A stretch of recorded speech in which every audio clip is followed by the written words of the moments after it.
Hey, everybody, and welcome to the South Kitsap Chamber of Commerce candidate interviews for the 2022 general election.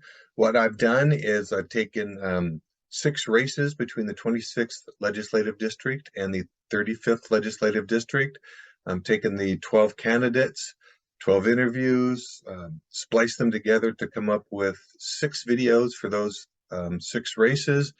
I've asked all the candidates the same questions. We were fortunate enough this year to get all the candidates to participate. We've also included the Kitsap County Commissioners race, which is District 3. District 3 includes north of South Kitsap, Bremerton, up into just a little bit north of Silverdale. So it's the central Seebeck area. Even though you don't live in that area, if you live in Kitsap County, you do get to vote in that race. So I would encourage you to check out that video also. And then lastly, a word on the video production itself. I am not a professional videographer, never claimed to be. So what I've done is I've taken the 14 videos, spliced them together. There may occasionally be an awkward silence. There may be some abrupt boom, next question, things like that. I've kind of cut out any small talk and courtesies that may have taken place throughout the course of the videos. So thanks for watching. I hope you learned a little bit of something here.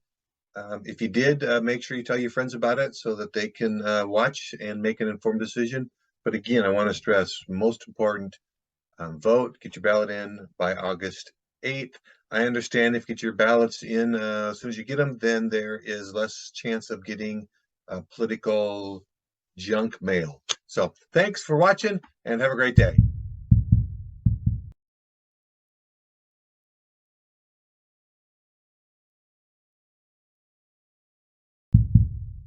Hey everybody, it's Chamber Matt, and today I am joined by Drew MacEwen, who is running for the state senate position in the 35th district. It's a position that was recently vacated by Senator Tim Sheldon. And for those of you that aren't aware, the 35th district does touch into Kitsap County. It's kind of the Kitsap County west of, say, Sydney Road and up into the Seebeck area a little bit. It just recently picked up some real estate down here. So it's important that we have an opportunity to meet and talk to the representatives or the folks that are going to be our representatives in the 35th. So Drew, thanks for joining me today. Pleasure, Matt. Thanks for having me.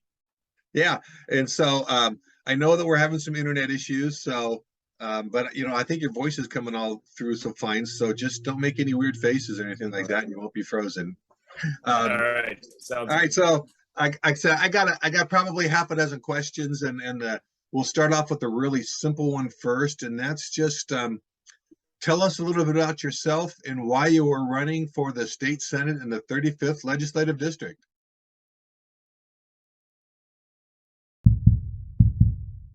Sure. Well, thanks for having me. I appreciate the opportunity to be representing my campaign to the Chamber of Commerce. I'm a former president of the Shelton Mason County Chamber of Commerce, and these are vital organizations for our community. So appreciate all the good work you're doing over there.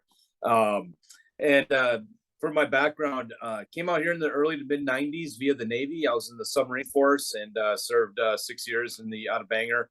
On the USS Nevada, and then a patrol in the Florida before getting out. When I got out of the Navy, went into the business world, and today I'm an investment manager and then a partner in a couple of restaurants, including the Dock, which is in downtown Port Orchard, along with Stephen Crean. I think a lot of people know them. We're members of the chamber through that organization as well. 2010-11, some folks in the business community asked me to run for the State House of Representatives, and I did in 2012 and won. And running for the Senate today, as you mentioned, Tim Sheldon is retiring at the end of his term here come January. And it's an opportunity to take my track record and of bipartisanship and in leadership and take that to the Senate and continue to represent the people of the 35th district in the Senate. Between my background of being in the legislature and being in leadership there, between appropriations and the Commerce and Gaming Committee as the ranking member and deputy floor leader in the Republican caucus. That's given me a broad background as to what works, what work in the legislature, And it's also afforded me the opportunity to build relationships in both chambers and both sides of the aisle that I look forward to taking with me to the Senate. And I would say this as an employer, I have the benefit of recognizing the consequences of legislation, good and bad, and how that impacts employers and employees. And that gives me a unique sense, I think, oftentimes of what's going on in Olympia, and to bring those viewpoints to the debate. So look forward to representing the people again, and this time in the Senate.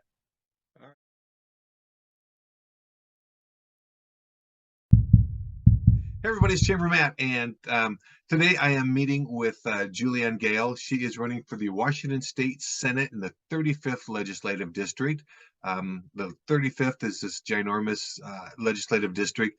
As far as Kitsap County is concerned, it covers portions of South Kitsap on the west side of west side of Sydney, and then up into the Seabeck area and down through Mason County, and I guess a portion of Thurston County too. So it's a huge area. And thank you, Juliane, for joining us today. Thank you, Matt. I'm so happy to be here. Great. So format's pretty simple. Just going to ask you a few questions. Jump back and forth between you and Drew, as far as the answers are concerned. So I guess we might as well get going with probably the easiest question out there.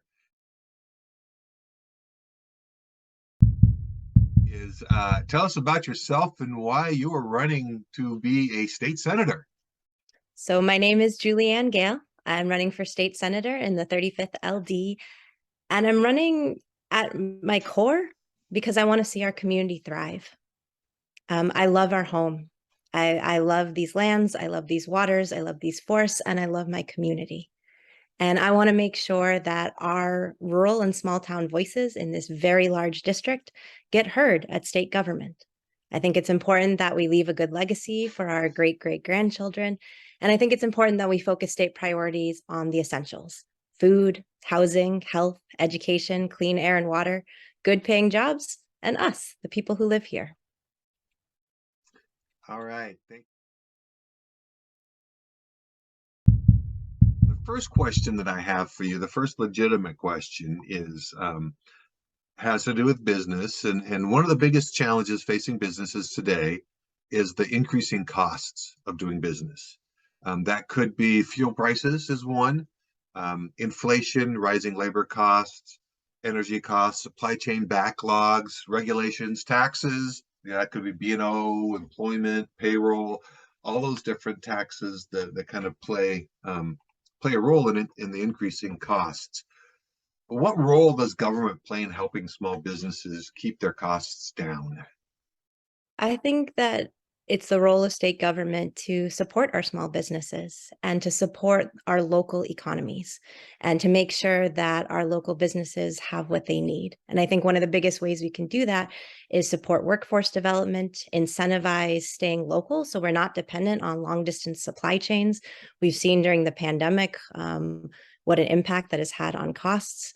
And I think that helping with the auxiliary things that help us have strong workers and a strong workforce, such as supporting childcare, for example, or supporting healthcare. All right. So then I guess kind of a part two to that question is what specifically would you support in helping keep costs down? Is there anything in particular? I really liked seeing the tax cut for small businesses that happened this past year, and I'm really looking forward to seeing the small businesses get to thrive. I believe it starts in January of 2022 or 2023. And so I think we'll start to see that impact. And I think we could continue to do things in that direction that supports our mom and pop businesses, things that are local, that are small, and helping people get started and get off the ground, because the people who live in our communities know best what our community needs and where the gaps are and how they as small businesses can help fill those gaps.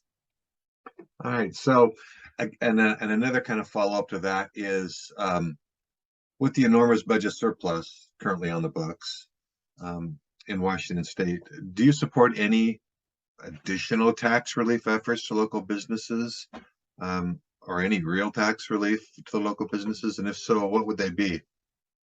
Like I said, I've supported the recent small business B&O tax cut, and I've been a small business owner, but that's never been my primary job. And so this is a place where I'm leaning on the expertise of my constituents, the people who are small business owners, to help guide me and let me know where are they struggling, what do they see the role of the state in helping out.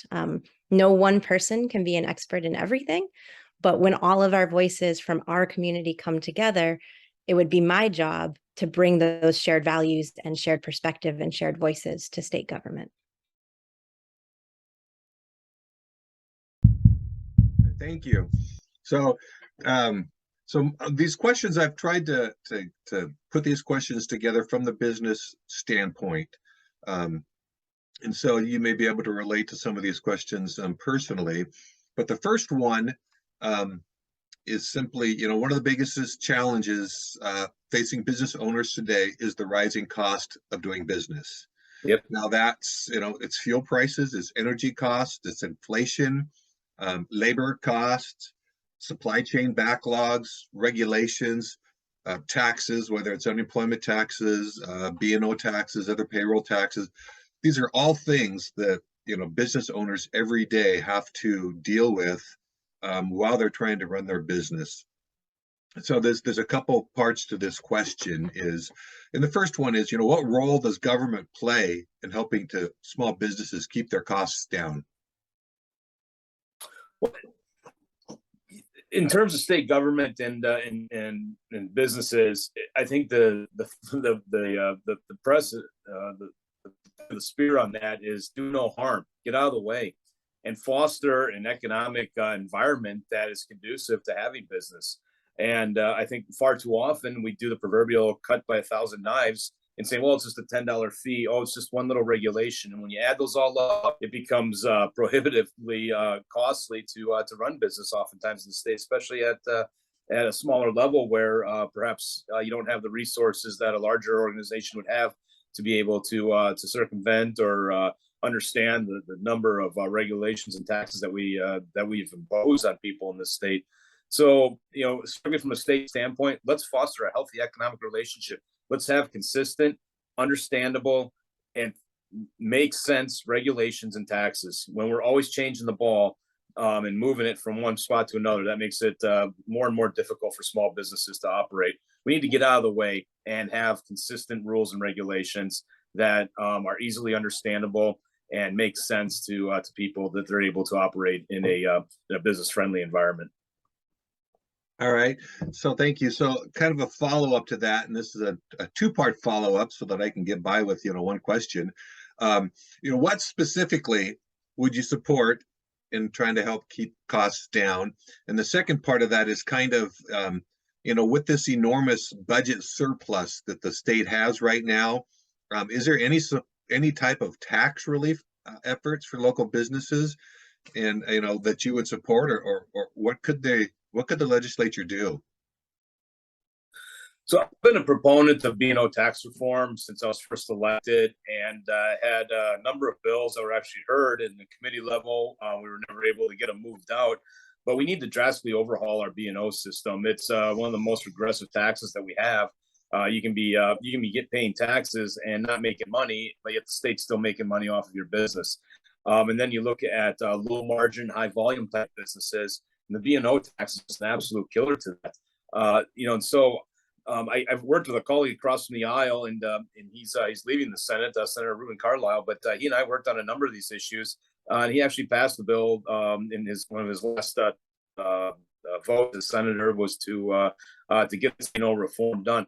That was a good first start. We have a long ways to go. The system just does not make sense economically for a lot of businesses. So B&O reform is a big part of that. And then also, again, the regulatory reform or stopping some of the bad proposals that have come through. Every time we say, oh, you got to have predictive scheduling, you've got to have, you've got to have X, Y, and Z. It makes it that much more harder for companies to navigate that, for employers to navigate it. And then to your question on the budget surplus, yeah, it was very unfortunate. Let me backtrack on this budget. When I came into office 10 years ago, our state budget was roughly $35 billion. Today, it's $65 billion. Has your income doubled in the last 10 years? And most people are going to say no, it has not.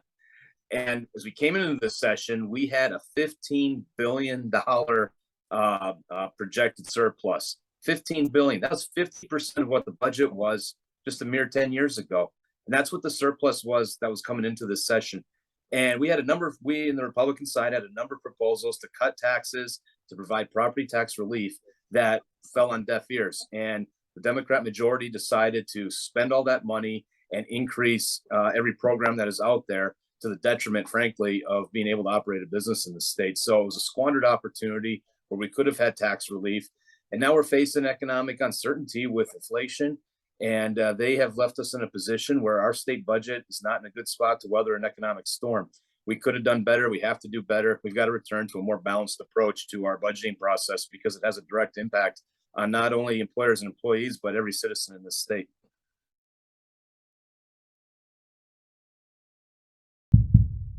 So moving on to the next question here. What are the major issues that you see facing Washington State in the next couple of years? Yeah, public safety, economics, whether it's having a job or running a business, and education. Those are the top three that are out there.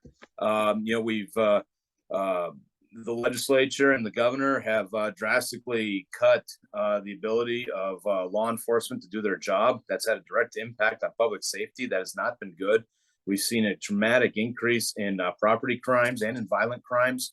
We've got to return the tools to law enforcement to be able to do their job and make sure that they're properly funded.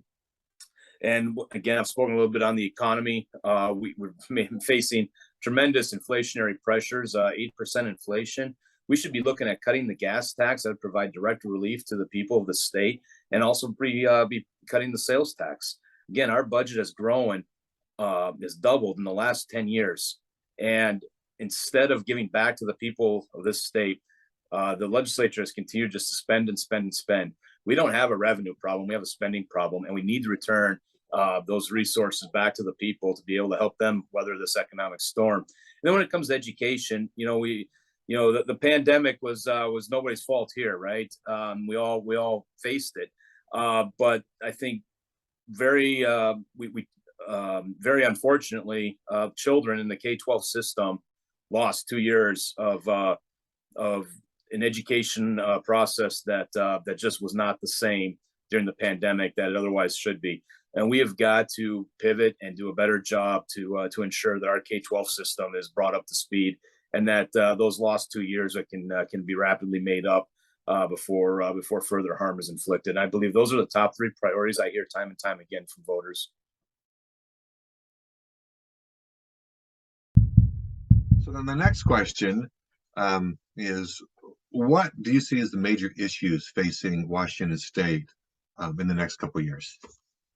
One of the big things I've been seeing, and I hear this at the doors over and over and over, is the divisiveness and the ways that there's a lot of blaming or finger pointing instead of a sense of working together and getting things done, whatever it takes. And so I think figuring out a way that we listen to each other from a perspective of what do we have in common and how can we make things happen instead of listening to fight. I also think that just pandemic recovery, coming out of the pandemic and it's still being ongoing, is a big challenge for many people, and we're still seeing the impacts of that. I think it's hard right now that the cost of living and, that there aren't enough family wage jobs right now. There's so many people who have to work multiple jobs. There's so many elders facing the rising cost in property taxes, and they're worried about being pushed out of their homes or having to choose between paying their property tax and fixing their roofs. And there's so many young people who feel like they have to leave our local community to find opportunities. And so just basic life essentials are things that people are struggling with. How am I going to afford this surgery that I need? How am I going to afford childcare? How is my child going to get to school when we can't hire enough bus drivers? How are we going to get the things we need, have enough food, have shelter, have healthcare, have good paying jobs? And how are we going to make sure that we have a strong legacy of clean air and clean water, not just for our generation, but many generations to come?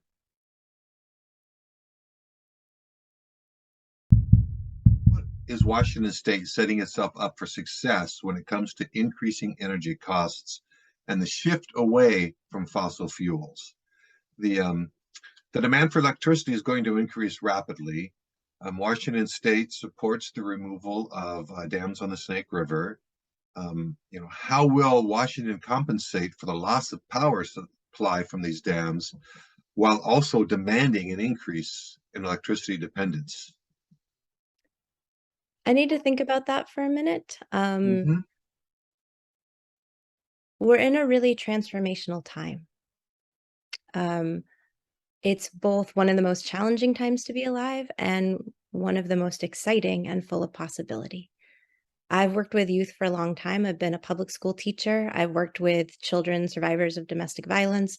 I've worked in community mental health with youth. I've been a public school teacher, and now I run a tribal youth program. And when I look in the eyes of the kids that I work with every day, it's really important for me to be able to tell them that I and everyone of my generation, that we did the best that we could to ensure a good future for them. And so I think that means taking a hard look at what are our priorities and how are we thinking ahead, not just for greed and short-term profit, but how are we looking ahead for long-term community thriving? And so I think a big piece of this is, again, focusing on the local. I think a big piece of it is figuring out where can we cut consumption. Sometimes it's really easy and it's straight up weatherization. And sometimes it's more challenging thinking about how do we make sure that we're doing our fair share in creating a long-term sustainable future for everybody. And these are not easy issues. These are things that are going to require all of us thinking together, deciding what our priorities are as a community, and then taking the sensible and, if necessary, rapid action to make these things happen.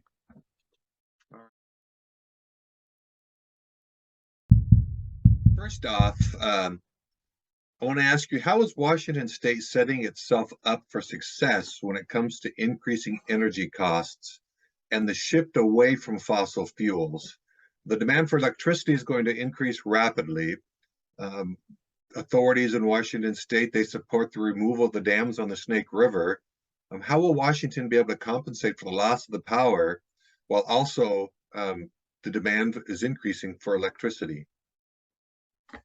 Yeah, well, the current trajectory, they're not going to be able to. And removing the dams is probably one of the most detrimental things we can do. That is one of the cleanest sources of electricity we have in our state and in our nation. And to remove those dams would be detrimental to our ability to provide power. We also have an electrical grid that is way out of date. We have not kept up with the needed infrastructure changes and repairs that need to happen to the grid itself. And we're putting ourselves at an economic disadvantage because we're going to face rising energy prices because of the action that happens. We can protect the environment and have more energy resources at the same time. It's not one and exclusive of the other. We've got the ability to generate power through hydroelectricity, through solar, through wind, but also natural gas. Natural gas burns 20% more efficiently than other methods of fossil fuels. So while we wait for technology to get us to a point where we can utilize those things, let's use what we have. Again, natural gas is 20% more efficient. Would you take a 20% reduction in carbon today while we wait for technology to come up, or would you rather have dramatic spikes in energy prices because you remove the dams and think you're saving the environment that way? I would argue most people will take a 20% reduction and utilize natural gas. We also need to really look at nuclear energy. I was in the Navy's nuclear power program. You've got dozens of reactors in Kitsap County sitting in the water there. We know how to operate them. We know how to operate efficiently, and I think that's an industry that has not been afforded the ability to really grow on the commercial side, and that's something that we need to do. You have zero carbon emissions from nuclear power, and we've come a long ways in the technology to store spent fuel. And that is something that we can be adding to our grid immediately. I don't want to go the way of California. I mean, the irony of what has happened here, where they want to electric vehicles by 25 or 23, which one it is, and then the very next week The governor of California is saying, please don't charge your car because we have a lack of energy. I mean, the irony of that is just incredible. And I do not want Washington to be California. We can do better.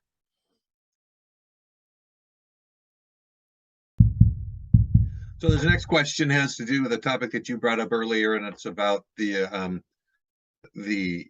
spending in Olympia. Should Washington State be more concerned about controlling its spending and relying less on tax increases to pay for government? And then, what can state government do to better control its spending? Yeah, I look again in the 10 years I've been in office, my first 5 years, we had a Senate majority coalition, and we passed budget bipartisan basis that were much more balanced in the sense of being sustainable and with appropriate ending fund balances. Whereas the past few years, these have not been bipartisan budgets, and they've spent every last dime and not left sufficient surpluses to weather economic storms. We can do better. We've proven that we can do better, and we need to get back to efficiencies of government. Yeah, it's ironic that in the governor campaign, he was big about lean management and pledged to have no tax increases, but yet every budget he's proposed since he's been governor has included a tax increase. And somehow we forgot all about lean management and and right sizing government. So yes, we can do better. We've proven we can do better, and we need to be thankful for the resources that the taxpayers of this state provide us, and not always be asking for more and more and more. Very rarely do we stop and look at both sides of the ledger. It's always this legislature has had a viewpoint of taking revenue, but never looking at how we can manage expenses better. And we need to get back to that and have zero-based budgeting. You've got to justify your budget then every year. You don't get it plus X% because it's a new fiscal year. You've got to justify it from dollar one, and we can do a better job of that. We've got to put the pressure on our agencies to do a better process of their budget development, and we can do that. And again, we did do it, and just unfortunately, these past few years with a super Democrat majority, that's just been thrown out the window, and it's just been a viewpoint of spending.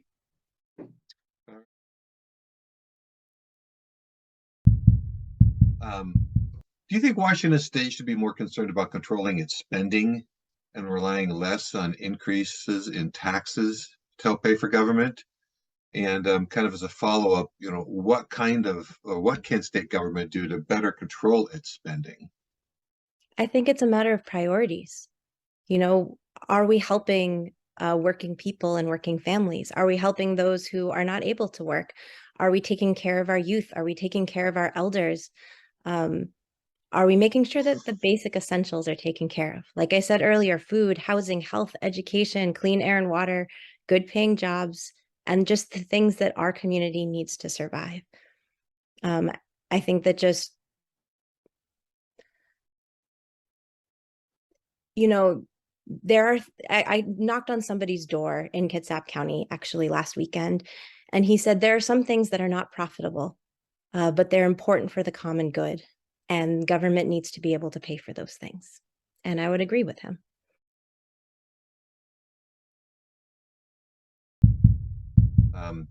It's not necessarily directly related to business, but it does play an important role in business and the community. And that deals with homelessness and affordable housing. What role could the state play in addressing homelessness and affordable housing in our state?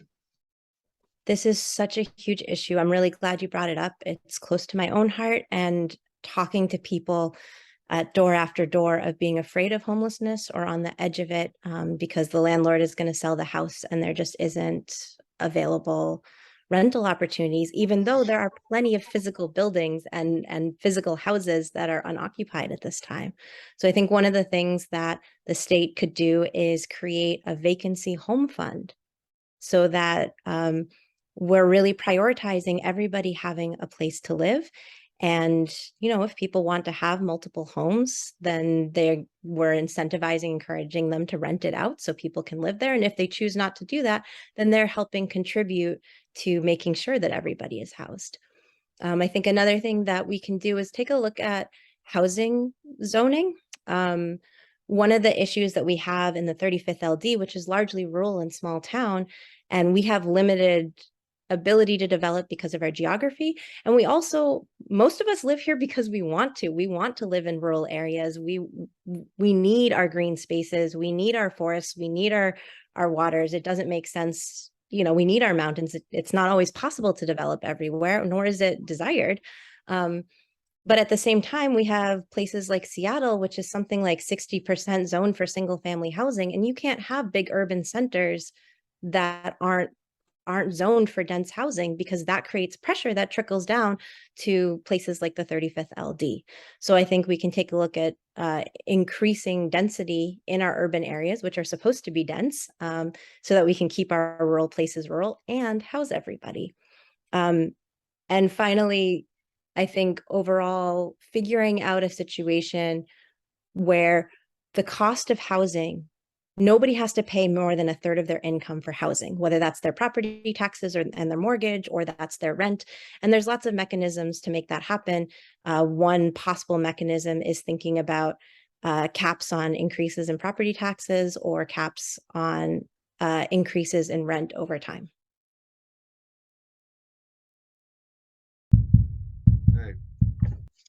All right, next question then is, and this one here, while it isn't directly related to business, it does play an important role in business and in the community, and that deals with homelessness and affordable housing.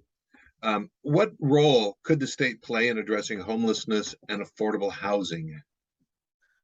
Well, I think first of all, we need to look at how we're defining homelessness.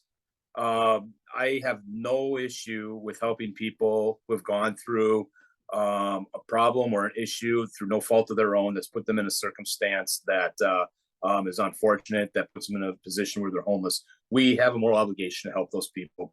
We've also got a large segment of the population, of the homeless population, though, that has chosen a lifestyle. And that's very different from the people who want help, need help, and fell on hard times. And we've got to look at those groups separately.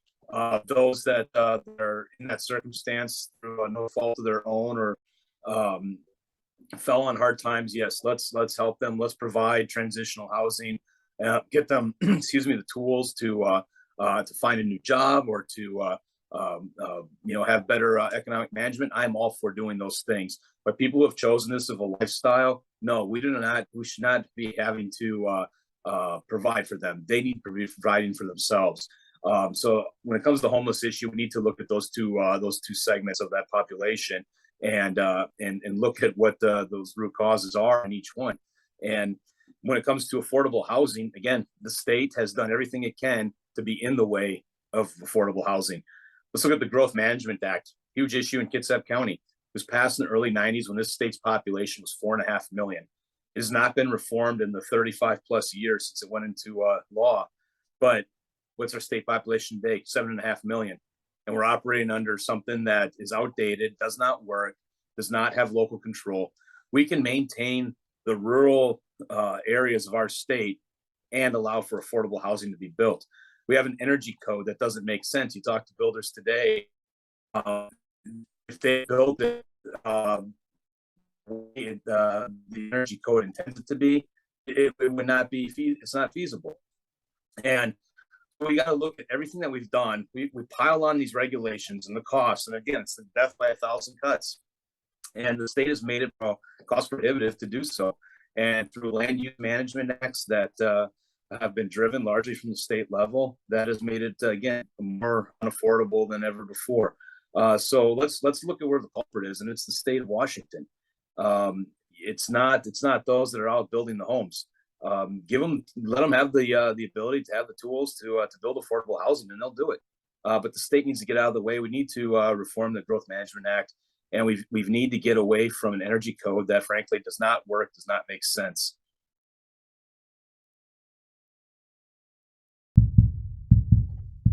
So Drew, my last question for you, and I saved the easiest for last, and it's probably the one that you get asked all the time.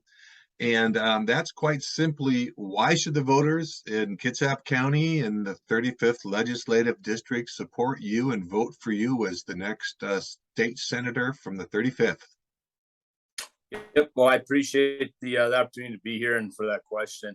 Um, I've been in the House for 10 years. I have a track record that shows the ability to work across the aisle, to get things done, to have proposals and laws passed that make sense, that work.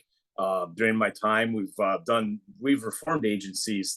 Bills that I had, we did some reform to LNI, reformed the state VA system that cut a lot of the red tape and bureaucracy. Um, Provided K-12 reforms during my time in office. I have a record of accomplishment that I'm running on. And as a business owner and as an employer, again, I recognize and see the effects, good and positive, of legislation that comes out of Olympia.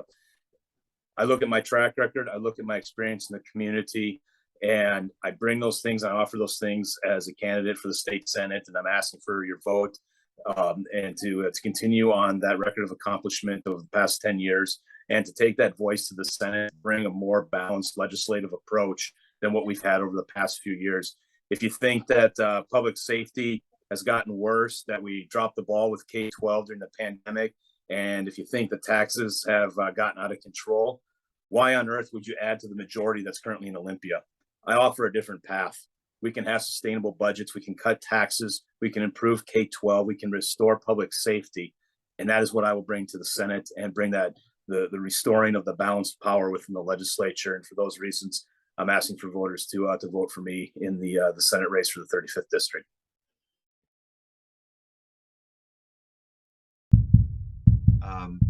And so, Juliane, why should the voters of Kitsap County and the 35th Legislative District vote for you as the next state senator in the 35th? Because I'm here for everybody. Because I'm committed to you all as residents of the 35th LD. I actually knocked a door this past weekend, and somebody said, I'm a Republican, but I'm voting for you because you listen to everybody. I've heard you speak multiple times, and I know that you listen to all sides of the issue and you bring everybody's voices forward. And that is really true. I think as neighbors, we have way more in common than we have difference. And if we find those shared values and we bring them to state government, everybody's going to win. Not just those of us in the 35th LD, but all across the state. Urban areas need rural areas for our natural resources and for our food production. And we can all benefit each other. It doesn't have to be us versus them. It doesn't have to be my idea versus your idea. It can be our ideas. And I'm not here to push my own personal agenda. I'm here because I'm there to represent the voices of the people in my district, and I will listen to anybody who wants to talk to me. My phone number, my email is extremely accessible. You can email me at votejulianegale@gmail.com or call me at 360-545-3671. And if elected into office, there are official channels where you can reach out, and I would be supportive of making sure that everybody's voice is heard and that all of our communities are able to thrive. All right. Thank you, Juliane. Thank you for joining us today. It was a great visit, some great answers. I hope everybody has an opportunity to ponder on your responses to the questions. And probably the most important thing that I have to say is to remember to vote. The election is coming up. We are, well, as of right now, we're 6 weeks away, somewhere in that vicinity. The ballots are due. They need to be returned by November 8th. They'll probably drop somewhere in the middle of October. So get your ballots in as soon as you can. But the most important thing is to get your ballot in as soon as you can. Don't wait on that. Your voices do need to be heard. And, after listening to these interviews, my goal is that you will make the best decision for yourself and for your family and for your community. So, Juliane, thank you for joining me. It was a pleasure, and I look forward to maybe seeing you some more in the future. My pleasure too.